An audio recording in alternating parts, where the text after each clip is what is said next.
Hey guys, Fox Protocol Mining. Garage update for what's going to be the new Fox Den.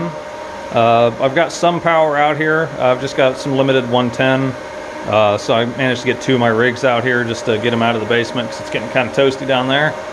It's a nice 73 down here right now.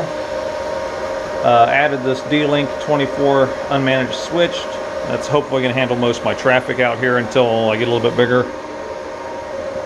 I'm waiting for my construction company to get back to me. Well, sorry, my electric company to get back to me so that I can get the construction permit to put a separate service line to this garage. And then this 200 amp panel is going to go in. Right now I'm running some 20 amp circuits and some double pole 30s. 20 amps going to handle all my 110, and the double pole 30s are going to power my power distribution units. So I'm looking to attain about 6,000 watts each on these. Should power about 5, maybe 6 rigs depending on what I'm running. I run a lot of older equipment, so I'm not running the 3070s and 3080s and the power hungry stuff that you guys are on. I'm running a lot of older stuff, so hopefully we can make that work.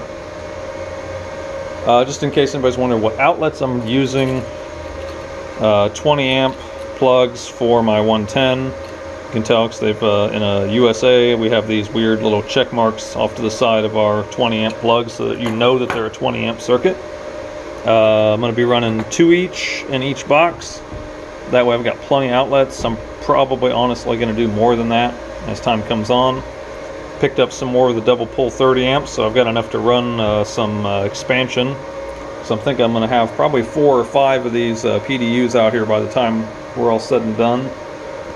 The nice thing about those, and the reason that I choose to use those, is because these NEMA plugs are locking plugs. So you never have to worry about them coming unplugged or running into something and pulling something out of the wall and all your rigs turning off or interrupting power. Because these physically lock the plug in place, and then you have to like twist it out to get it out. So it's pretty nice. So yeah. As for how we're moving forward with the garage, I was talking to some of the guys on DCA Adventure, trying to figure out some ideas for venting out here because, you know, this was insulated and I took all the insulation out and everything like that. And instead of ventilating the entire space, I think I'm actually going to put my racks inside of grow tents out here in the garage. And I'm going to vent those separately, and we're going to convert this window here to an exhaust port. So I'm going to shoot for 4 racks with 4 tents, so each window measures about 12 by 14. Well, each window pane, so hopefully that'll be large enough for me to vent out of.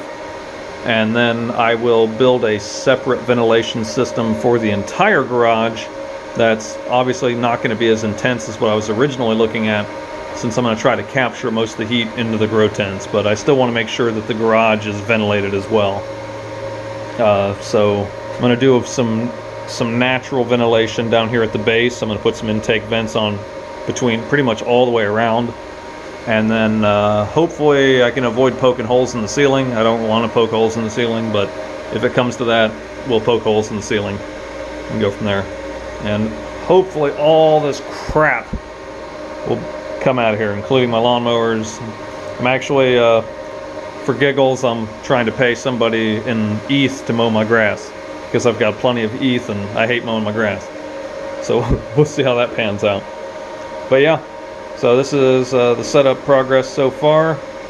I'll try to do some videos of the actual installation because this is all new to me, and I want to make sure I'm doing it right. So I'll kind of catalog everything as I go. That way if I mess something up, hopefully you guys will see it, and if you don't see it, then we'll find out when I turn it on, and that'll be fun.